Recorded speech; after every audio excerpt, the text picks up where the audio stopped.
Dímelo, camarada. Me acaban de llamar Julio de San Cristóbal, una persona muy querida y un gran amigo mío, para decirme que la situación en la Fiscalía de San Cristóbal es peor de lo que tú planteaste. No, es una barbaridad. Me dicen, y atención con esto, la magistrada Diosmeri Soto Valdés es la magistrada procuradora fiscal de San Cristóbal. Me dicen que el Ministerio Público tiene documentación de informes, de denuncias que se han presentado sobre las diversas irregularidades que se están presentando en la Procuraduría Fiscal de San Cristóbal. Y me hablan específicamente de la magistrada procuradora fiscal Diosmeri Soto Valdés, porque es la responsable, es la fiscal de San Cristóbal. Pero me dicen que es una situación que se hace ya insostenible, con denuncias, quejas de parte de gran parte de toda la comunidad san cristobalense. Bueno, Eury Cabral. Decía, gracias a Dios, todopoderoso como siempre, con Marcos 10, inicio hoy. Para Dios, nada es imposible. Nada es imposible para Dios. Miren, quiero brevemente referirme al discurso, no solamente manejando lo que son las cifras. Nada es imposible para Dios. Nada es imposible. Ni los tsunamis. Nada es imposible para Dios. Nada, Él todo lo controla, todo lo puede. Nada. Él lo que lo Ni crea. los asteroides. Nada, absolutamente. Decía, desde mi punto de vista, el discurso. El sol le quedan 5.000 millones de años. ¿Tú crees que lo puede extender por 5.000 millones más? Fue él que lo hizo el sol. Y va a hacer otro sol con 5.000 años más. Él es que lo hace todo. Decía, 4 aspectos fundamentales desde mi punto de vista tiene el discurso del presidente Danilo Medina, que es una rendición de cuentas, pero un poquito más. Yo creo que hay algunos mensajes políticos importantes que quiero referirme a ellos muy brevemente. Toma lo que te mandan. Mire una cosa, lo primero, o sea, son 4 elementos. Primero, todo lo que es el destacar la economía. Lo segundo, que llegó la hora del sur, que yo supongo que Melton va a hablar. Llegó la hora del sur. Sí, dice a propósito de y la situación con Haití y algunos mensajes políticos subliminales desde mi punto de vista que expresan varias cosas. Sobre la economía, toda la cifra que el presidente manejó es la confirmación, y ya desde el punto de vista del propio presidente, de todas las informaciones que preliminarmente se habían estado planteando, lo del crecimiento del Producto Bruto Interno, el control de la inflación, el aumento del crédito, el aumento de la cantidad de empleos, la reducción de la pobreza, es decir, todos estos elementos que habíamos estado manejando de manera provisional, tanto los organismos que tienen que hacerlo, el Banco Central, el Ministerio de Hacienda, el presidente ya le daba conformación definitiva. El año 2014, desde el punto de vista económico, fue un buen año, por eso el presidente, quiero hablar con optimismo, e impregnó, como muy bien decía Mariela, en ese optimismo a todo el mundo.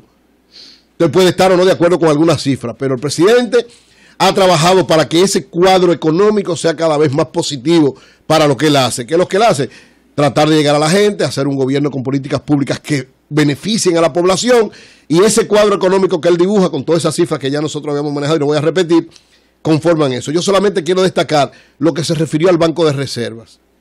El presidente dijo que el Banco de Reserva, y dio un dato que para mí es muy importante desde el punto de vista del manejo del Banco de Reserva como tal.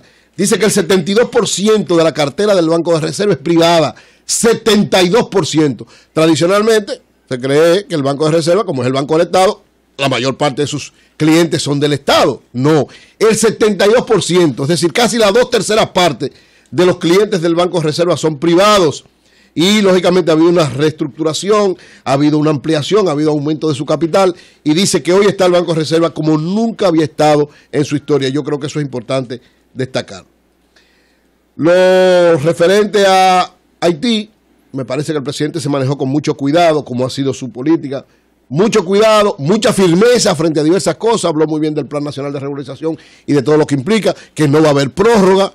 Incluso esa expresión fue la que concitó mayores aplausos, porque evidentemente estaban en la situación esta que aconteció, de un grupo de irrespetuosos, de antidominicanos que viven en Haití, queriendo crear problemas entre República Dominicana y Haití. Como hay aquí también un grupo de antihaitianos que quieren crear problemas con Haití. Y yo creo que el presidente se ha manejado sobre el filo de la navaja con mucho cuidado, con mucho criterio, con mucha diplomacia, pero con mucha firmeza. Y así debe seguir. Ese es el estilo. ¿Por qué? Porque no podemos empezar a pelear con Haití, porque si bien es cierto que Brutus cometió un error, y muy buena la carta que le envió nuestro canciller Andrés Navarro, cometió un error alabando la manifestación, pero no el hecho fue un resultado de la manifestación. Lo importante es que no es una política del Estado haitiano eso, como no es una política del Estado dominicano, es del Estado, el antihaitianismo. Es decir, Estado Islámico. Yo creo de Arabia Saudita. No, hay que manejar las cosas porque hay radicales en los dos lados, y esos radicales, yo incluso creo que de alguna manera están conectados los dos radicales de los dos lados. Eso es una apreciación mía particular. Porque a los dos lo que quisieran es crear un estado de desasosiego tal y pescar el río revuelto ante esa situación. Entonces, hay que exigirle al Estado haitiano que tenga control de su gente, eso sí, y que tenga control de ese tipo de cosas, y que eso no vuelva a suceder. Y como muy bien dice Flavio Darío, si tenemos que ver organismos internacionales para que protejan nuestras instituciones, actuar como tiene que actuarse. Pero seguir manejando la política con mucho cuidado, con mucha precaución, y sobre todo respetando la soberanía, pero sin crear un conflicto mayor. Y voy entonces a lo que entiendo son los mensajes políticos que para mí fueron muy importantes. Yo creo que el hecho de el presidente narrar y delimitar todo lo que ha hecho en el año pasado, que evidentemente fue un año desde el punto de vista económico, político y social muy bueno, y decir la expresión de que me queda mucho por hacer, expresión que a mí particularmente no me gustó mucho, pues se parecía a Hipólito, pero bueno, que faltan muchas cosas por hacer. No, él para que no se quedara ahí, le agregó, falta mucho por hacer, mucho por trabajar, mucho por conquistar, pero mucho bueno, por destruir, pero era para que no se pareciera a Hipólito, exacto. A Hipólito. Es una cosa muy bien... Fue muy bien hecha, o sea, pero el espíritu de querer seguir está ahí, ¿verdad? Eso creo yo, pero mira lo que yo... Y esa mujer tan linda que llegó... La evaluación que yo hago es la siguiente. Esa la que tiene el pelo corto. Pero oye, Rosario Espinal es. Sí, ese es Rosario Espinal. Vamos a hablar con ella ahorita. Oigan esto, oigan mi evaluación. El presidente dio dos mensajes claros desde mi punto de vista. Dijo, lo que hemos logrado, lo hemos logrado por dos elementos fundamentales. El primero, la unidad, y el segundo, la confianza. Y dijo, hay que seguir manteniendo la unidad. No es solo para el país, yo la veo también como un mensaje para el PLD. Pero hay que mantener la confianza. Dice, la confianza no se entrega tan fácilmente. Esa fue su expresión. Esa confianza, que es el bien más preciado, no se entrega tan fácilmente. También otro mensaje, es decir, si hemos logrado la confianza y mantenemos la unidad, entonces ciertamente le falta mucho por hacer, mucho por construir, mucho por atacar. Yo creo que ahí está el mensaje de lo siguiente, es decir, hay que evaluar, es mi apreciación. El presidente, para mí fue un mensaje al presidente Leonel Fernández, diciéndole, lógicamente estamos en uno de los mejores momentos de lo que hemos pasado como proyecto. Hemos logrado restaurar la confianza y mantenemos la unidad. Eso implica que tenemos que ponernos de acuerdo nosotros dos. Lógicamente, si mantenemos, como él dice, no se puede entregar la confianza tan sencilla porque Leonel de alguna manera, hasta ahora, genera niveles de desconfianza. Eso puede cambiarse, porque si el PLD lo asume como proyecto y él es el candidato, yo creo que eso baja bastante. Pero al momento actual, Leonel genera desconfianza. Es verdad. Danilo es el que genera confianza. Pero entre los dos generan la unidad. Entonces, si lo que hemos logrado, lo hemos logrado, primero porque tenemos la unidad, segundo la confianza, y me queda mucho por hacer, hay que evaluar qué es lo que tenemos que hacer tú y yo. Pero parecería como que no va. Cuando él habla de la confianza y que no voy a traicionar la confianza depositada, uno piensa en la confianza que él dio su palabra. No, pero yo entiendo. Daría la impresión que es, como falta mucho por construir y entregar, o sea, debemos seguir con esta línea, pero él no va a traicionar la confianza depositada en él. Parecería como que él va a bendecir a esa persona que va a seguir. Oye, permítame decirle, él parafraseó a Hipólito Mejía en dos expresiones, de que es un hombre de palabra y de que le queda mucho por hacer. Él dijo, y permítanme decirle que esa confianza del pueblo es nuestro bien más precioso y sabemos...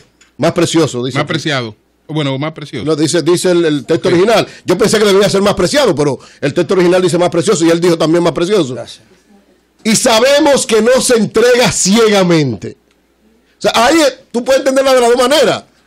Es decir, tenemos confianza, no le entregues ciegamente, puede ser a la oposición, pero puede ser también a lo interno del partido. Porque a eso sí, el segundo párrafo dice, y que los intereses del país son lo único que mueven las acciones de este gobierno. ¿Cuáles son los intereses del país? El país supuestamente está en reelección. Es decir, él, como yo decía, ni sí ni no, sino todo lo contrario. Yo creo que él lo que puso en el momento histórico que está viviendo la República Dominicana, hay un interés de reelección. Desde mi punto de vista, él en el fondo no quisiera reelegirse. Eso es lo que yo creo de Danilo Medina. Bueno, eso es lo que yo creo por lo que lo conozco. No. Pero él entiende que para mantener el PLD en el poder, necesariamente tiene que haber una discusión amplia y precisa que mantenga la unidad, que mantenga la confianza y sobre todo que mantenga ese liderazgo unificado del Partido de la Liberación Dominicana. Entonces, ese mensaje final, esas llamadas políticas, esos mensajes políticos, van dirigidos al presidente Leonel Fernández para que ambos entiendan que unidad y confianza son las claves para que sea Danilo, sea Leonel o quien sea, se continúe haciendo mucho que falta por hacer. 8:56 minutos.